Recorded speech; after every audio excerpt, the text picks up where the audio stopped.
On passe maintenant à la formule des probabilités totales. Donc si vous avez A1, AN, un système complet d'événements, donc je vous rappelle 2A2 incompatibles et donc l'union fait oméga tout entier, et qui sont tous de proba strictement positifs. Donc autrement dit, ça sert à rien de faire une partition de oméga avec des événements qui n'arriveront jamais, parce que sinon on peut en ajouter autant qu'on veut.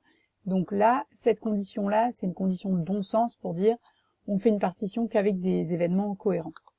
Eh bien, la probabilité de B, c'est la somme pour I allant de 1 à N des probabilités de B sachant AI fois P de AI. Quel est l'intérêt de cette formule? Cette proba, quelquefois, elle est facile à déterminer, parce que sachant AI, vous êtes capable de dire comment se comporte l'événement B. Donc, pour la démonstration, comment est-ce qu'on fait? C'est assez rapide. On part de cette formule, qu'on avait déjà vue dans le théorème 4. P de B égale la somme pour I allant de 1 à N des P de B inter AI. Et puisque AI est un événement dont la proba est strictement positif, on peut faire de la probabilité sachant AI. Donc, P de B inter AI, on peut le remplacer par P de B sachant AI fois P de AI, grâce à la définition d'une proba conditionnelle. Et donc finalement, on retrouve la proba annoncée. Dans l'exemple 7, par exemple, on considère une urne contenant 4 boules blanches et 3 boules noires. On effectue 3 tirages successifs sans remise et on travaille toujours avec la proba uniforme. Donc on note AI, l'événement, la IM boule tirée est blanche. La probabilité de A1, c'est-à-dire la première boule que j'ai piochée est blanche, puisqu'il y a 4 boules blanches sur 7 boules dans l'urne, ça fait 4/7. C'est bien une probabilité strictement positive. A1, A1 bar forme un système complet d'événements.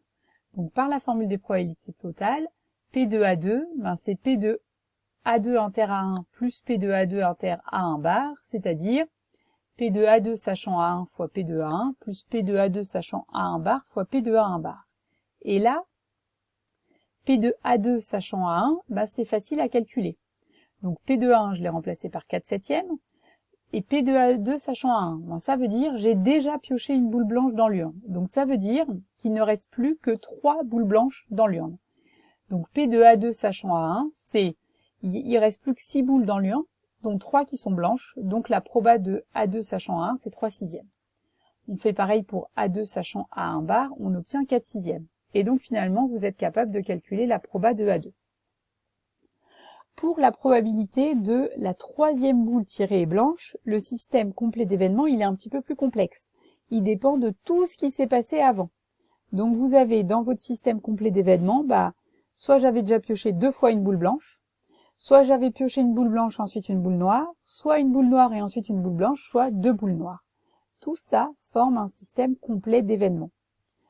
Toujours grâce à la formule des probabilités totales, du coup, P de A3, c'est P de A3 sachant A1 inter A2 fois P de A inter A2, plus les 3 autres cas, je vous laisse le recopier. Et là, P de A1 inter A2, pour le calculer, c'est un petit peu compliqué, donc on réutilise de nouveau la formule des probabilités totales. P de A1 inter A2, c'est P de A2 sachant A1 fois P de A1. On fait pareil ici, pareil ici, pareil ici. Et à partir de là, on est capable de remplacer les probas. Donc par exemple, je vous le fais pour le dernier terme de la somme. Donc P de A1 bar, c'est 3/7, on l'a remplacé. P de A2 bar sachant A1 bar, ça veut dire j'ai pioché une boule noire, donc il reste plus que 6 boules dans l'urne et il y en a toujours 4 qui sont blanches, c'est-à-dire il n'y en a plus que 2 qui sont noires, donc j'ai 2 chances sur 6 de piocher 2 fois de suite une boule noire.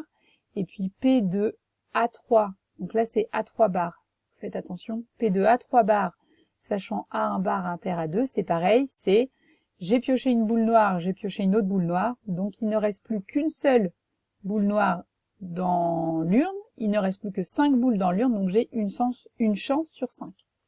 J'additionne tout ça et je trouve 17 sur 35 si je ne me suis pas trompée dans les calculs.